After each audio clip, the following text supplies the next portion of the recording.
Hello my dear friends, कैसे हैं आप सब लोग। आई होप आप सब लोग अच्छे होंगे। मैं शीतल कंवर और आज के इस वीडियो में मैं आप लोगों को कुछ इंपॉर्टेंट टर्म्स बताने वाली हूँ रिलेटेड टू इकोनॉमी, या फिर आप यूं कह सकते हैं related to banking topic. Okay, काफी बार हम लोगों ने टर्म सुनी होती हैं यार, जैसे कि bank rate, repo rate, reverse repo rate, CRR, SLR.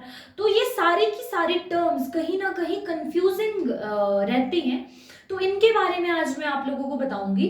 So let's start friends. सबसे पहले इंट्रोडक्शन की बात करेंगे यार। देखो, मैं आप लोगों को कुछ बातें बताऊंगी बैंक्स के बारे में जिन लोगों को नहीं पता।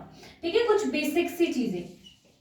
अगर हम बात करते हैं ना यार एक तरफ बैंक्स की, तो बैंक्स का मेजर पर्पस क्या है, बैंक्स क्यों ओपन हुए हैं इकोनॉमी में, या बैंक्स क्यों रन कर रहे हैं। दो तरह के काम बैंक्स मेजरली करते हैं, जिसमें कि आपके क्या आते हैं, एक्सेप्टिंग डिपॉजिट्स। बैंक्स जो हैं वो एक्सेप्ट करते हैं आपके डिपॉजिट्स को। Okay, second one is advancing loans. अगर आप बैंक के फंक्शंस को या कामों को दो तरीके से डिफाइन करें तो आप इस तरह से इनको डिफाइन कर सकते हैं। समझ आई बात। अब बैंक्स का ना एक हेड है यार, जैसे हमारे घरों में हमारे हेड होते हैं हमारे पापा मम्मा, तो वैसे ही बैंक्स का हेड है एक जिसका नाम है आरबीआई, जिसे हम सेंट्रल बैंक ऑफ इंडिया भी कहते हैं। ओके, आरबीआई यानी कि हर कंट्री में अपने अपने सेंट्रल बैंक्स होते हैं। इंडिया के केस में आरबीआई जो है ये गवर्न करता है पूरे के पूरे बैंकिंग सिस्टम को। ओके, तो आरबीआई यार जो है ये फादर है अब इनके बैंक्स के।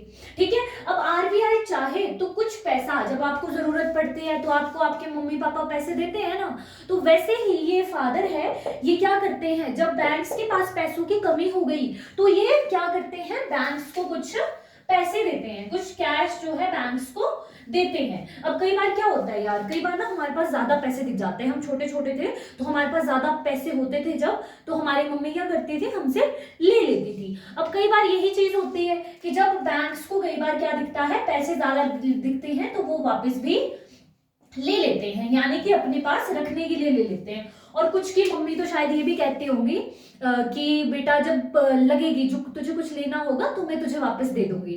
ठीक है, तो उसी तरह से हम जो है, पहले मैं आप लोगों को 3 रेट्स के बारे में बताऊंगी। ठीक है, ओवरऑल हम 5 टर्म्स डिस्कस करेंगे। फर्स्ट के 3 टर्म्स जो है यहाँ पे मैंने लिखी हुई है, repo rate, reverse repo rate and bank rate. इन तीनों टर्म्स को हम समझेंगे आज। ठीक है, अब एक बात समझनी है, बैंक रेपो रेट और बैंक रेट दोनों टर्म्स सिमिलर है कहीं ना कहीं। अब यहां मैंने आपको क्या बोला कि आरबीआई कैश देता है बैंक्स को, यानी कि जैसे आपके मम्मी पापा पैसे देते हैं आपको, ठीक है, लेकिन आपके ऊपर कोई इंटरेस्ट नहीं लगता। हो सकता है, ये समझो यार आप ना, ये भी एक फनी फैक्ट है, ये है आप, ठीक है, ये है आपके मम्मी पापा, इन्होंने आपको कुछ कैश दिया, बदले में आपसे हो सकता है कोई काम करवा दिया। आपको बोला कि भाई मेरा कुछ काम करना पड़ेगा, वो काम क्या है, इंटरेस्ट है। तो अब ये समझना है आपको, जब आरबीआई बैंक्स को पैसे देता है तो ये क्या चार्ज करता है, उस पे कुछ इंटरेस्ट चार्ज करता है, और वो इंटरेस्ट क्या है, रेपो रेट और बैंक रेट। समझ आई। ठीक है, एक और एग्जांपल के थ्रू समझो। फॉर एग्जांपल आप लोग बैंक से लोन्स लेते हैं, लोन्स तो सभी को पता होंगे। ठीक है, अगर हम बैंक से लोन लेते हैं, फॉर एग्जांपल हमारा लोन था 50,000 रुपीज का, 50,000 रुपीज का हमने लोन लिया बैंक से। अब हम 50,000 ही थोड़े ना वापस करेंगे बैंक को, प्लस कुछ इंटरेस्ट भी तो वापस करेंगे। जो बैंक ने हमें पैसा दिया उस पे कुछ इंटरेस्ट चार्ज करेगा। फॉर एग्जांपल 60,000 आपने बैंक को वापस करे, अब जो ये 10,000 का अमाउंट हुआ ये क्या है जी, इंटरेस्ट है। ठीक है, अब जो बैंक्स आपसे चार्ज करते हैं, वैसे ही बैंक है एक बच्चा जिसके पास फॉर एग्जांपल कैश नहीं है, बैंक को रातों रात जरूरत पड़ गई कैश की। अब बैंक ने क्या किया, आरबीआई को फॉर एग्जांपल कुछ डॉक्यूमेंट्स दिए कि हाँ आप मुझे क्या दे दें, लोन की रिक्वायरमेंट है मुझे, तो आरबीआई क्या करेगा, बैंक्स को लोन देगा। अब जो उस कैश पे जो इंटरेस्ट लगाएगा उसको क्या बोलते हैं, रेपो रेट और बैंक रेट। समझ आई बात। खेल तीनों का तीनों, जो ये वर्ड मैं समझा रही हूँ ना, इंटरेस्ट, ये मैंने क्यों समझाया आपको, बिकॉज ये तीनों ही टर्म्स इंटरेस्ट से रिलेटेड हैं। तीनों टर्म्स में आपको क्या देखना है, इंटरेस्ट देखना है। समझ आई बात? जैसे आपकी मम्मी आपसे काम करवा लेती है, हम लोन्स पे बैंक को कुछ एक्स्ट्रा अमाउंट देते हैं, वैसे ही जब आपके पड़ोस वाला जो बैंक है उसको पैसों की जरूरत होती है तो वो किसके पास जाता है, आरबीआई के पास, और आरबीआई उसको फ्री में कैश नहीं देता, उस पे क्या लगाता है, कुछ इंटरेस्ट लगाता है, उसे हम बोलेंगे रेपो रेट और बैंक रेट। दो टर्म्स लेके चलना है, अभी इसे भूल जाओ। ओके, अब आती है बात, मैम ये तो दोनों सेम हो गए, डिफरेंस कहाँ आया फिर? ठीक है, अब बात करेंगे दोनों के डिफरेंस की। देखो, कोई ऐसा लोन आपके पड़ोस का बैंक है, फॉर एग्जांपल आपके कोई पड़ोस का बैंक है, इसको रातों रात जरूरत पड़ गई लोन की। ठीक है, ये था आपका बैंक, इसको क्या हुआ, रातों रात जरूरत पड़ गई लोन की, और इसको लोन ज्यादा टाइम के लिए नहीं चाहिए, इसको फॉर एग्जांपल इसको 7 दिनों के लिए लोन चाहिए, 7 डेज ओनली। ठीक है, तो इसने क्या किया, आरबीआई को फोन लगाया, पापा जी मुझे क्या दे दो, पैसे दे दो। अब जो लोन जो है शॉर्ट टर्म के लिए लिया जाएगा, उस पे जो इंटरेस्ट लगेगा उसको बोलेंगे आप रेपो रेट। समझ आई बात? शॉर्ट टर्म के लिए जो लोन लिया जाएगा, बैंक्स ने जो लोन शॉर्ट टर्म के लिए लिया आरबीआई से, इस पे जो इंटरेस्ट लगा उसको क्या बोलेंगे, रेपो रेट बोलेंगे। अब हो सकता है इस लोन का टेन्योर हो ज्यादा, लॉन्ग टर्म, फॉर एग्जाम्पल कोई लंबे टाइम के लिए लोन ले लिया बैंक ने, कि बैंक के पास अभी बैंक नहीं चुका सकता और एक लंबे टाइम के लिए उसको लोन चाहिए, उसको हम बोलते हैं बैंक रेट। समझ आई बात? दोनों चीजें बहुत क्लियर हो जानी चाहिए। हमने तीनों वर्ड्स में हमने बात करनी है इंटरेस्ट की। अब कुछ इंटरेस्ट ऐसे हैं जो आरबीआई किस पे चार्ज कर रहा है, बैंक्स पे चार्ज कर रहा है। अब आरबीआई जो इंटरेस्ट शॉर्ट टर्म लोन्स पे चार्ज करेगा उसे हम बोलेंगे रेपो रेट, और जो इंटरेस्ट लॉन्ग टर्म लोन्स पे चार्ज करेगा उसे हम बोलेंगे बैंक रेट। डन? कोई कंफ्यूजन होना नहीं चाहिए अकॉर्डिंग टू मी, है ना? चलो देखें, अब यहाँ पे मैंने लिखा भी है रेट, इंटरेस्ट रेट है ये जो central bank short term loans पे चार्ज करेगा कमर्शियल बैंक से। ठीक है, और इसमें क्या होता है, कोलेट्रल की रिक्वायरमेंट रहती है। एक और वर्ड याद रखना है आपने रेपो रेट में, रीपर्चेज एग्रीमेंट। रीपर्चेज एग्रीमेंट होता है इसमें। ठीक है, अभी के लिए सिर्फ इतना याद रखो, नेक्स्ट कोई एक डिटेल वीडियो लेके आऊंगी मैं आप लोगों के लिए इन सारे चीजों पे, जिसमें अलग अलग मॉनेटरी पॉलिसी डिस्कस करूंगी, वहां पे आप लोगों को और बताऊंगी इसके बारे में। अभी के लिए आप इतना याद रखिए, repo rate is equal to repurchase agreement, यानी कि रीपर्चेज एग्रीमेंट किया जाता है इसमें, जो कि बैंक रेट में नहीं होता। ठीक है, नेक्स्ट अगर हम बात करें कोलेट्रल रिक्वायर्ड, यहाँ पे आपको कोई ना कोई कोलेट्रल रखना पड़ता है। फॉर एग्जाम्पल आप बैंक के पास जाते हैं, आपको लोन की रिक्वायरमेंट है और आप बैंक को क्या देते हैं, कोई ना कोई अपनी प्रॉपर्टी के कागज या कोई भी और चीज, उसे क्या कहेंगे, कोलेट्रल। इजी भाषा में अगर मैं कहूं उसे क्या कहेंगे आप, कोलेट्रल कहेंगे, और वैसे कोलेट्रल की रिक्वायरमेंट यहाँ पे रहेगी। नेक्स्ट अगर हम बात करें, for example inflation, inflation word आप लोगों ने सुना होगा यार। इन्फ्लेशन ये समझो, अभी आप सिंपल सी भाषा में आप ये समझे, अगर मनी फ्लो यानी कि पैसा ज्यादा हो गया मार्केट में। ठीक है, अब पैसा ज्यादा होने के बहुत सारे रीजंस होते हैं और बहुत सारे इसके इम्पैक्ट्स भी होते हैं, ये हम अलग वीडियोस पे बन सकता है और अलग वीडियो में ही कवर कर पाएंगे, बिकॉज ये अपने आप में एक टॉपिक है। तो अभी के लिए आप इतना समझे, इन्फ्लेशन इज इक्वल टू महंगाई। ठीक है, तो महंगाई को कंट्रोल करने के लिए भी ये जो पॉलिसीज है ना, आरबीआई इनको अडॉप्ट करता है। ठीक है, इसमें क्या लिखा है मैंने, रिजल्ट डिक्रीज इन इन्फ्लेशन। इसमें क्या होता है, इन्फ्लेशन जो है वो डिक्रीज करने के लिए काम आता है आपका रेपो रेट। ठीक है, इन्फ्लेशन पे इंपैक्ट कैसा होगा, डिक्रीज कर देगा ये इन्फ्लेशन को। नेक्स्ट बात करें, demand for credit decreases, credit के लिए भी जो डिमांड है वो डिक्रीज हो जाएगी। फॉर एग्जाम्पल यार, पता कैसे, अब रेपो रेट है ना, ये विद टाइम चेंज होता रहता है, आरबीआई रेपो रेट को घटाती बढ़ाती रहती है विद टाइम।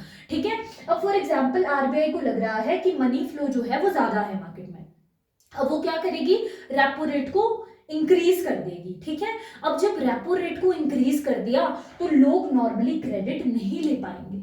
ठीक है, क्योंकि बैंक पे क्या इंपैक्ट पड़ेगा इसका, बैंक जो है अपने लोन्स के रेट को, क्रेडिट जो बैंक लोन्स देते हैं ना उसको बढ़ा देंगे। क्यों, क्योंकि बैंक्स ने भी तो ज्यादा इंटरेस्ट यहाँ पे करना है। ठीक है, समझ रहे हो? फॉर एग्जाम्पल कि आपने सोचा था आपके पापा आपको आपको आपके पापा 100 रुपए देते हैं, ठीक है, तो आपने अगर किसी को पैसे देने हैं या कोई और चीज करनी है तो आप ज्यादा ज्यादा खर्च करोगे, ठीक है। अब आपको 10 ही रुपए मिले तो आप सोच समझ के खर्च करोगे ना, तो वैसा ही बैंक्स का होता है, बैंक सोच समझ के लोन देंगे।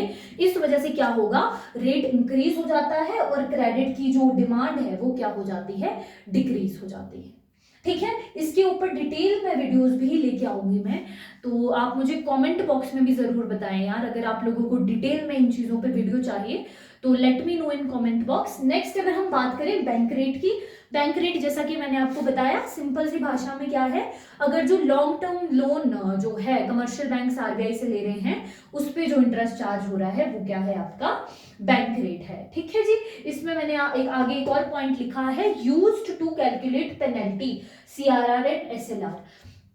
सीआरआर एसएलआर अभी बताने वाली हूं मैं इसी वीडियो में आप लोगों को, लेकिन यहां पे आप सिर्फ इतना याद रखो, कैलकुलेट करने के लिए यूज किया जाता है पेनल्टी। बैंक रेट का यूज कहां है, पेनल्टी को कैलकुलेट करने के लिए। और किस पे, फॉर एग्जांपल हर बैंक पे कंडीशन होती है कि उनको अपना सीआरआर और एसएलआर मेंटेन रखना होता है, ठीक है। अगर कोई बैंक नहीं रखता उस पे क्या लगाई जाती है, पेनल्टी, और वो पेनल्टी किसके बेसिस पे कैलकुलेट होगी, बैंक रेट के बेसिस पे। समझ आई बात। नेक्स्ट टर्म डिस्कस करते हैं, रिवर्स रेपो रेट। रिलेटेड, मैंने बोला तीनों टर्म्स रिलेटेड है इंटरेस्ट से, समझ आई बात। अब फॉर एग्जाम्पल यार आरबीआई को लगता है, जैसा मैंने एग्जाम्पल दिया, आपकी मम्मी को कई बार लगता था कि आपकी पॉकेट में ज्यादा पैसे हो गए तो मम्मी आपसे ले लेती थी। अब अगर आरबीआई को सेम चीज लगती है कि कमर्शियल बैंक्स के पास जो है पैसे क्या हो गए हैं, ज्यादा हो गए हैं, या मनी फ्लो जो है वो ज्यादा हो गया है, तो आरबीआई उनसे पैसे डिमांड करता है, या कमर्शियल बैंक्स खुद भी अपना कुछ अमाउंट आरबीआई के पास रख देते हैं, उस पे जो रेट कमर्शियल बैंक्स को मिलेगा। अब देखो ना यहां पे क्या होगा, कमर्शियल बैंक रख रहे हैं पैसे, कमर्शियल बैंक रख रहे हैं कैश, ठीक है, आरबीआई के पास।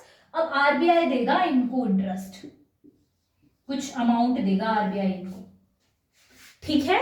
ये इंटरेस्ट है उल्टा, यहां पे कमर्शियल बैंक्स पे कर रहे थे आरबीआई को दोनों जगह पे, लेकिन यहां पे कौन पे करेगा, आरबीआई पे करेगा कमर्शियल बैंक्स को, okay.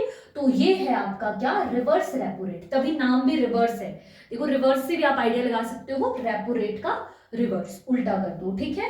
Rate RBI gives to commercial banks, जिस पे कमर्शियल बैंक्स को जो है आरबीआई बेसिकली जो इंटरेस्ट अमाउंट आरबीआई पे करता है किसको, कमर्शियल बैंक्स को, उसे हम क्या कहते हैं, रिवर्स रेपो रेट, ओके। अब नेक्स्ट चलते हैं, नेक्स्ट डिस्कस करते हैं, दो टर्म्स रहती है हमारी सीआरआर और SLR. So my dear friends, let's discuss next two terms, last दो टर्म्स यही करवाने वाली हूं आज मैं आप लोगों को, सीआरआर एंड एसएलआर, ठीक है, इन दो के बारे में बात करेंगे। सबसे पहले आते हैं सीआरआर पे, ठीक है। सीआरआर की अगर हम फुल फॉर्म की बात करें, फुल फॉर्म मैंने लिखी नहीं यहां पे, देखिए सीआरआर की फुल फॉर्म होती है cash reserve ratio, okay.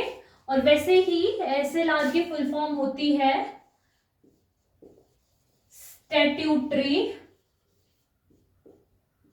Liquidity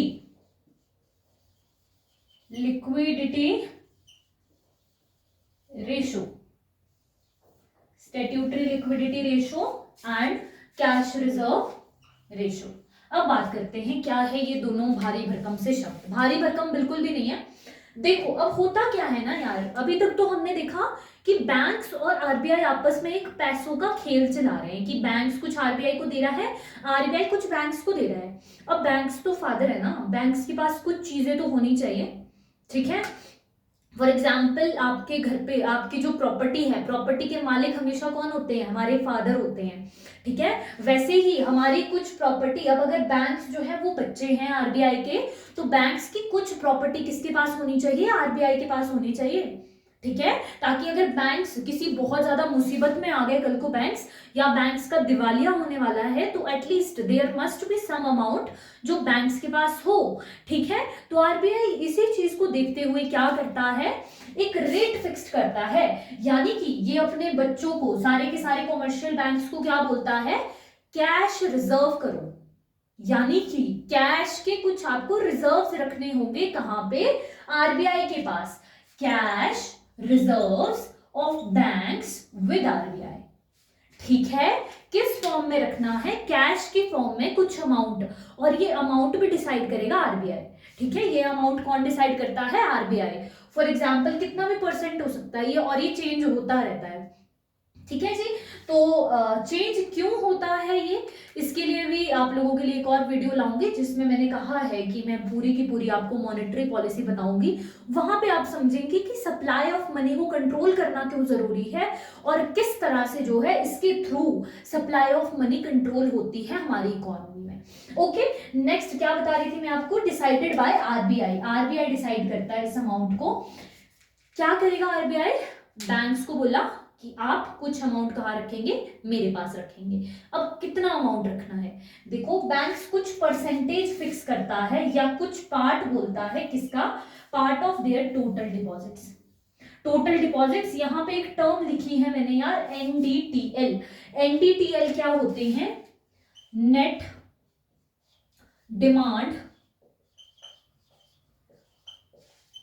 and time liabilities. Okay, NDTL की फुल फॉर्म है net time and demand liabilities. ठीक है, अब डिमांड और टाइम लाइबिलिटीज क्या होती हैं? ठीक है, ये बताती हूँ अभी। पहले दोनों में थोड़ा सा डिफरेंस बता दूं, उसके बाद हम लोग एनडीटीएल पे आएंगे। ठीक है, थोड़ा सा बताऊंगी एनडीटीएल के बारे में। देखिए, सेकेंड थिंग, इसमें कोई इंटरेस्ट नहीं मिलेगा।